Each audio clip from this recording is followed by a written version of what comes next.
ಈಗ Karnataka state U G counselling ರಿಜಿಸ್ಟ್ರೇಷನ್ನ ನಾವು ಯಾವಾಗ ಮತ್ತು ಎಲ್ಲಿ? ಸೊ ಇದು ಫಸ್ಟ್ ಆಫ್ ಆಲ್ ಇದು ಏನು ಗೊತ್ತಾ, ಸೊ ಸುಮಾರು ಜನಕ್ಕೆ ಏನಾಗ್ತಾ ಇದೆ ಅಂದರೆ ನೀಟ್ ರಿಸಲ್ಟ್ ಬಂದ ಮೇಲೆ ಸೊ ಏನು ಕೌನ್ಸ್ಲಿಂಗ್ ಹೆಂಗೆ ನಡೆಯುತ್ತೆ, ಯಾವ ಥರ ನಡೆಯುತ್ತೆ ಅನ್ನೋದು ತುಂಬ ಜನಕ್ಕೆ ಕನ್ಫ್ಯೂಷನ್ ಇರುತ್ತೆ.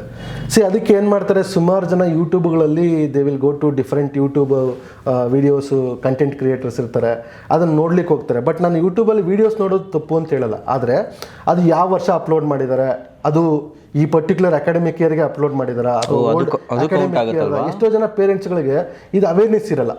ಏನಾಗುತ್ತೆ, ಓಲ್ಡ್ ವಿಡಿಯೋಗಳು ನೋಡ್ಬಿಡ್ತಾರೆ, ಅದ್ರ ಪ್ರೊಸೀಜರ್ಸ್ ಬೇರೆ ಇರ್ತದೆ, ಇದ್ರ ಪ್ರೊಸೀಜರ್ಸ್ ಬೇರೆ ಇರ್ತದೆ.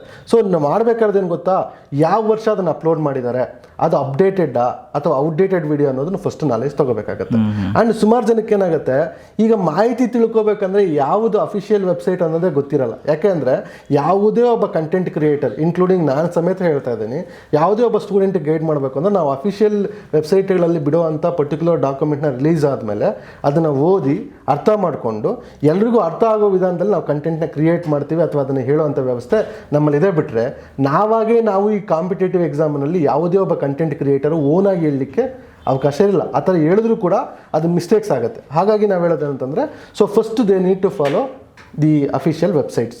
ಆ ಅಫಿಷಿಯಲ್ ವೆಬ್ಸೈಟ್ಸಲ್ಲಿ ನಾವು ಬರುವಂಥ ಮಾಹಿತಿ. ಈಗ ನೀವು ಕೇಳಿದ ಪ್ರಶ್ನೆ ಏನು, ಕೌನ್ಸ್ಲಿಂಗ್ ಯಾವ ಥರ ರಿಜಿಸ್ಟ್ರೇಷನ್ ಮಾಡ್ಕೋಬೇಕು. ಫಸ್ಟ್ ಆಫ್ ಆಲ್ ಈಗ ನಮಗಿರುವಂಥ ಏನು ಸಿಸ್ಟಮಲ್ಲಿ ನಮ್ಮ ಮೆಡಿಕಲ್ ಕೌನ್ಸ್ಲಿಂಗ್ ಯಾರು ಕಂಡಕ್ಟ್ ಮಾಡ್ತಾರೆ ಅಂದರೆ 2 ಮೆಥಡಲ್ಲಿ ಕಂಡಕ್ಟ್ ಮಾಡ್ತಾರೆ. ಒಂದು ಆಲ್ ಇಂಡಿಯಾ ಕೋಟಾ ಕೌನ್ಸ್ಲಿಂಗ್ ಅಂತ ಕರಿತೀವಿ, ಇನ್ನೊಂದು ಕರ್ನಾಟಕ ಸ್ಟೇಟ್ ಕೌನ್ಸ್ಲಿಂಗ್ ಅಂತ ಕರಿತೀವಿ. ಯಾಕಂದರೆ ನಾವು ಮೇಜರ್ಲಿ ಕರ್ನಾಟಕದವರಾಗಿದ್ದೀವಿ ಅನ್ನೋದ್ರಿಂದ 2 ಬಗ್ಗೆ ಮಾತ್ರ ಚರ್ಚೆ ಮಾಡೋಣ, ಬೇರೆ ರಾಜ್ಯಗಳ ಬಗ್ಗೆ ನಾವು ಚರ್ಚೆ ಮಾಡೋದು ಬೇಡ. ಸೊ ಈಗ ಆಲ್ ಇಂಡಿಯಾ ಕೋಟಾ ಅಂತ ಬಂದರೆ, ಈ ಆಲ್ ಇಂಡಿಯಾ ಕೋಟಾ ಆಗಿರಲಿ, ಸ್ಟೇಟ್ ಕೋಟಾ ಆಗಿರಲಿ, ಈ ಕೌನ್ಸ್ಲಿಂಗ್ನ ಹೆಂಗೆ ಕಂಡಕ್ಟ್ ಮಾಡಬೇಕು, ಯಾವ ಡೇಟಿಗೆ ಕಂಡಕ್ಟ್ ಮಾಡಬೇಕು, ಯಾವ ಥರ ಕಂಡಕ್ಟ್ ಮಾಡಬೇಕು ಅನ್ನೋದನ್ನು ಡಿಸೈಡ್ ಮಾಡೋದು ಆಲ್ ಇಂಡಿಯಾ ಕೋಟಾದಲ್ಲಾದರೆ ಮೆಡಿಕಲ್ ಕೌನ್ಸಿಲ್ ಕಮಿಟಿ ಅಂತ ಕರಿತೀವಿ, ಅದನ್ನು MCC ಅಂತ ಕರಿತೀವಿ. ಅವರು ಅಫಿಷಿಯಲ್ ಆಗಿ ಈವನ್ ಸ್ಟೇಟ್ ಕೌನ್ಸ್ಲಿಂಗ್ದು ಯಾವ ಡೇಟ್ಸ್ ಕಂಡಕ್ಟ್ ಮಾಡಬೇಕು ಅನ್ನೋದು ಅವರೇ ಕೊಡ್ತಾರೆ. ಆಲ್ ಇಂಡಿಯಾ ಕೋಟಾದ ಹೆಂಗೆ ಕಂಡಕ್ಟ್ ಮಾಡಬೇಕು ಅನ್ನೋದು ಅವರೇ ಡಿಸೈಡ್ ಮಾಡ್ತಾರೆ.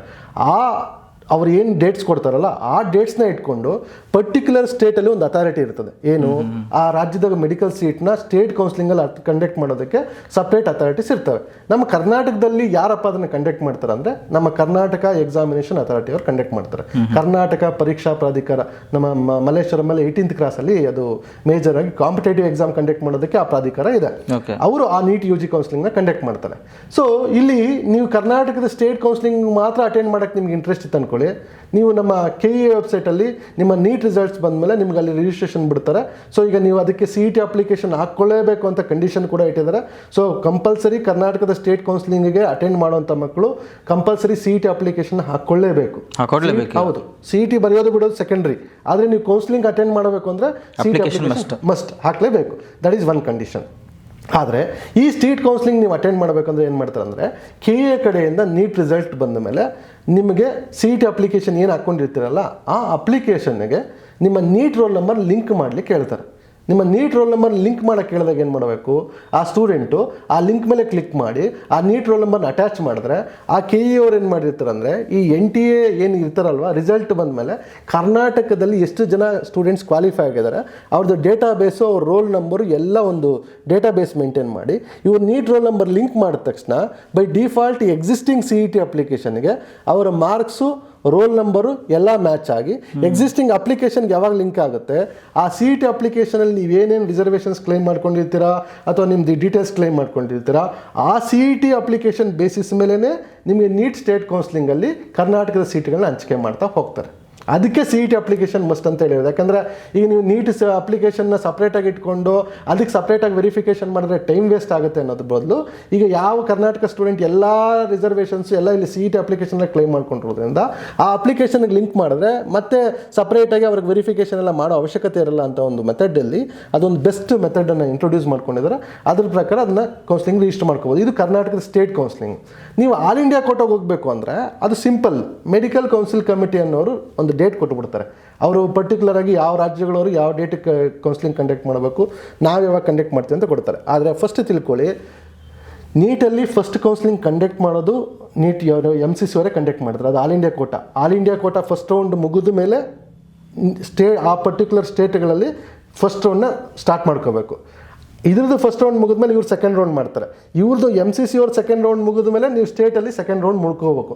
ಅದ್ರ ಟೈಮಿಂಗ್ಸು ಶೆಡ್ಯೂಲ್ ಎಲ್ಲ ಅವರೇ ಕೊಟ್ಟಿರ್ತಾರೆ. MCC ಅವರೇ ಒಂದು ಟೈಮ್ ಫ್ರೇಮ್ ಕೊಟ್ಬಿಟ್ಟಿರ್ತಾರೆ, ಈ ಟೈಮಲ್ಲಿ ನೀವು ಕಂಪ್ಲೀಟಾಗಿ ಮುಗಿಸ್ಕೊಳ್ಳೇಬೇಕು ಅಂತ. ಹಂಗಾಗಿನೇ ಅದ್ರ ಪ್ರಕಾರ ಮಾಡಬೇಕಾಗತ್ತೆ. ನಿಮ್ಮ ಮಕ್ಕಳೇನಾದರೂ ಇಂಡಿಯಾದಲ್ಲೇ ಟಾಪ್ ಮೆಡಿಕಲ್ ಕಾಲೇಜಸ್ ಅಂತ ಆಗಿರುತ್ತೆ, ಯಾವುದಂತ ಕರೀತಾರೆ, ಎಷ್ಟೋ ಜನ ಪೇರೆಂಟ್ಸ್ಗಳಿಗೆ ಅವೇರ್ನೆಸ್ ಇರಲ್ಲ, ಸ್ಟೂಡೆಂಟ್ಸ್ಗಳಿಗೆ ಅವೇರ್ನೆಸ್ ಇರುತ್ತದೆ. ಈ ಇಂಡಿಯಾದಲ್ಲೇ ಟಾಪ್ ಮೆಡಿಕಲ್ ಕಾಲೇಜಸ್ ಅಂದರೆ ಏಮ್ಸ್ ಅಂತ ಕರಿತೀವಿ, all India institute of medical sciences ಅಂತ ಕರಿತೀವಿ. ಅದರಲ್ಲಿ ಸೆಕೆಂಡ್ ಗ್ರೇಡ್ ಅಂತ ಬಂದರೆ ಜಿಪ್ಮರ್ ಇನ್ಸ್ಟಿಟ್ಯೂಟ್ಸ್ ಅಂತ ಬರ್ತವೆ, ಒಂದು 2 ಕಡೆ ಇದೆ ಅದು. ಸೊ ನಿಮಗೆ ಏಮ್ಸ್ ಒಂದು 20 ಇನ್ಸ್ಟಿಟ್ಯೂಟ್ಸ್ ಇದ್ದಾವೆ ಇಂಡಿಯಾದಲ್ಲಿ. ಸೊ ಆ ಥರ ಇನ್ಸ್ಟಿಟ್ಯೂಟ್ಸಲ್ಲಿ ನಿಮ್ಮ ಮಕ್ಕಳೇನಾದರೂ MBBS ಮಾಡಬೇಕು ಅಂತಂದರೆ ನಿಮ್ಮದು ನೀಟಲ್ಲಿ ಒಳ್ಳೆ ಸ್ಕೋರ್ ಬಂದಿದ್ದರೆ, ಸೊ ನಾರ್ಮಲಾಗಿ ಏನು ಮಾಡಬೇಕು, ನೀವು ಆ ಥರ ಇನ್ಸ್ಟಿಟ್ಯೂಷನ್ಗೆ ಹೋಗ್ಬೇಕಂದ್ರೆ MCC ಕೌನ್ಸಿಲಿಂಗಲ್ಲಿ ರಿಜಿಸ್ಟ್ರೇಷನ್ ಮಾಡ್ಕೋಬೇಕಾಗುತ್ತೆ. That is first thing. Second thing ಏನಾಗುತ್ತೆ, ಕೆಲವು ಡೀಮ್ಡ್ ಯೂನಿವರ್ಸಿಟೀಸ್ ಅಂತ ಇರ್ತವೆ. ಓಕೆ, ಆ ಡೀಮ್ಡ್ ಯೂನಿವರ್ಸಿಟಿಗಳಲ್ಲಿ ನೀವೇನಾದ್ರು ಹೈಯರ್ ಫೀಸ್ ಅಂದರೆ ನಿಮ್ಮ ಮಕ್ಕಳಿಗೆ ಕರ್ನಾಟಕದಲ್ಲಿ ಒಳ್ಳೆ ಗೌರ್ಮೆಂಟ್ ಸೀಟು ಸಿಗ್ತಾ ಇರಲ್ಲ, ಪ್ರೈವೇಟಲ್ಲಿ ನಿಮಗೆ 12 lakhsಲ್ಲಿ ಒಳ್ಳೆ ಸೀಟ್ ಸಿಗ್ತಾ ಇರಲ್ಲ. ಕೆಲವು ಡೀಮ್ಡ್ ಕಾಲೇಜುಗಳಿದ್ದಾವೆ, ಅದರ ಬಗ್ಗೆ ನಾನು ನೆಕ್ಸ್ಟ್ ಪ್ರಶ್ನೆಗಳಲ್ಲಿ ಚರ್ಚೆ ಮಾಡ್ತಾ ಹೋಗೋಣ. ಆ ಕಾಲೇಜುಗಳಲ್ಲಿ ನೀವು ಚೂಸ್ ಮಾಡ್ಕೋಬೇಕು ಅಂತಂದ್ರೂ ಕೂಡ ನೀವು MCC ಕೌನ್ಸಿಲಿಂಗಲ್ಲಿ ಅಟೆಂಡ್ ಮಾಡಬೇಕಾಗತ್ತೆ. ಆದರೆ ಇದ್ರದ್ದು ಗೌರ್ಮೆಂಟ್ ಕಾಲೇಜುಗಳಲ್ಲಿ ತುಂಬ ಫೀಸ್ ಕಡಿಮೆ ಇರುತ್ತೆ. ನೀವು ಪ್ರೈವೇಟ್ ಕಾಲೇಜು ಫೀಸ್ಗಳ ಬಗ್ಗೆ ನಾವು ಫೀಸ್ ಸ್ಟ್ರಕ್ಚರ್ ಬಂದಾಗ ಚರ್ಚೆ ಮಾಡ್ತಾ ಹೋಗೋಣ.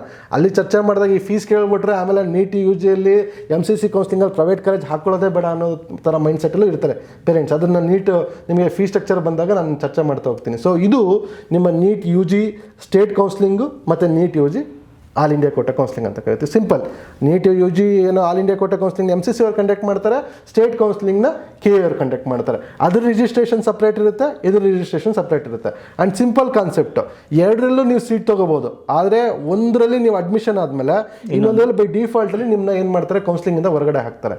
ಸೊ ಇದು ಸಿಂಪಲ್ ಕಾನ್ಸೆಪ್ಟ್ ಇಟ್ಕೊಂಡಿರ್ಬೇಕಾಗುತ್ತೆ. ಇದು ನೀಟ್ UG ಕೌನ್ಸಿಲಿಂಗ್ ಬಗ್ಗೆ ಮೇಜರ್ ಇನ್ಫಾರ್ಮೇಷನ್.